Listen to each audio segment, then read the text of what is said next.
ರಾಜ್ಯದಲ್ಲಿ ಹೆಚ್ಚುತ್ತಾನೆ ಇದೆ ಕೊರೋನಾ ಉಪತಳಿಯ ಭೀತಿ. ಕರ್ನಾಟಕದಲ್ಲಿ ನಿನ್ನೆಯೂ ಸೆಂಚುರಿ ಬಾರಿಸಿದ ಕೊರೋನಾ. ನ್ಯೂ ಇಯರ್ಗೆ ಕೊರೋನಾ ಗೈಡ್ಲೈನ್ಸ್ ರಿಲೀಸ್ ಆಗಲಿದೆಯಾ? ಇದೆಲ್ಲವನ್ನೂ ನೋಡೋಣ ಕೊರೋನಾ ಅಬ್ಬರ ನ್ಯೂಸ್ ಟಾಪ್ 9ನಲ್ಲಿ. ಕರ್ನಾಟಕದಲ್ಲಿ ಕೊರೋನಾ ರಣಾರ್ಭಟದ ಸುಳಿವು ನೀಡಿದೆ. ದಿನೇ ದಿನೇ ಸೋಂಕು ತೀವ್ರಗೊಳ್ಳುತ್ತಿದೆ.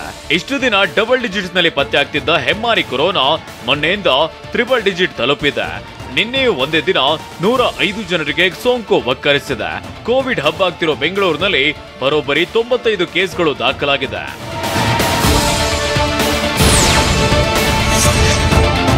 ಇನ್ನು ಮೈಸೂರಿನಲ್ಲಿ 6, ದಕ್ಷಿಣ ಕನ್ನಡದಲ್ಲಿ 2, ಚಾಮರಾಜನಗರ, ಮಂಡ್ಯ, ಶಿವಮೊಗ್ಗದಲ್ಲಿ ತಲಾ 1 ಕೇಸ್ ದಾಖಲಾಗಿದೆ. ಈ 3 ರಾಜ್ಯದಲ್ಲಿ ಸೋಂಕಿತರ ಸಂಖ್ಯೆ 344ಕ್ಕೆ ಏರಿಕೆಯಾಗಿದೆ. ಒಂದ್ ಕಡೆ ಪಾಸಿಟಿವ್ ಕೇಸ್ಗಳ ಸಂಖ್ಯೆ ಹೆಚ್ಚಾಗ್ತಾ ಸಾಗ್ತಿದ್ರೆ, ಮತ್ತೊಂದ್ ಕಡೆ ಜಿಲ್ಲೆಗಳಲ್ಲಿ ಕೊರೋನಾ ಹೊಸ ತಳಿ ದಿಗಿಲು ಮೂಡಿಸಿದೆ.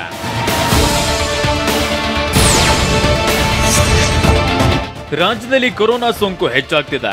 ಇದರ ನಡುವೆ ಇಂದು ಕ್ರಿಸ್ಮಸ್ ಸಂಭ್ರಮವಿದೆ. 5 ದಿನದಲ್ಲಿ 2024ರ ನ್ಯೂ ಇಯರ್ ಸಂಭ್ರಮ ಶುರುವಾಗಲಿದೆ. ಹೀಗಾಗಿ ಪಾರ್ಟಿ, ಮೋಜು ಮಸ್ತಿ ಅಂತ ಜನ ಒಂದ್ ಕಡೆ ಸೇರೋದು ಹೆಚ್ಚಾಗಲಿದೆ. ಹೀಗಾಗಿ ಕೊರೋನಾ ಸೋಂಕು ಹೆಚ್ಚಾಗ್ತಿದ್ದಂತೆ ಬಿಬಿಎಂಪಿ ಕೂಡ ಅಲರ್ಟ್ ಆಗಿದೆ.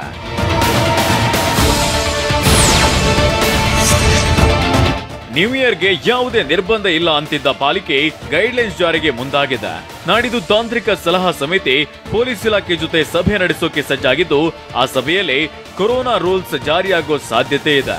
ಟೆಕ್ನಿಕಲ್ ಅಡ್ವೈಸರಿ ಕಮಿಟಿ ಆರೋಗ್ಯ ಇಲಾಖೆ ಅವರು ಏನಿದೆ ಅವರದ್ದು ಏನಾದರೂ ಅಡ್ವೈಸರಿ ಬಂದರೆ ಆ ಅಡ್ವೈಸರಿ ಮತ್ತು ಪೊಲೀಸ್ ಕಮಿಷನರ್ ಅವರ ಅಡ್ವೈಸರಿ ಈಗ 27ನೇ ತಾರೀಕು ಬರುತ್ತೆ ಅಂತ ಇದೆ.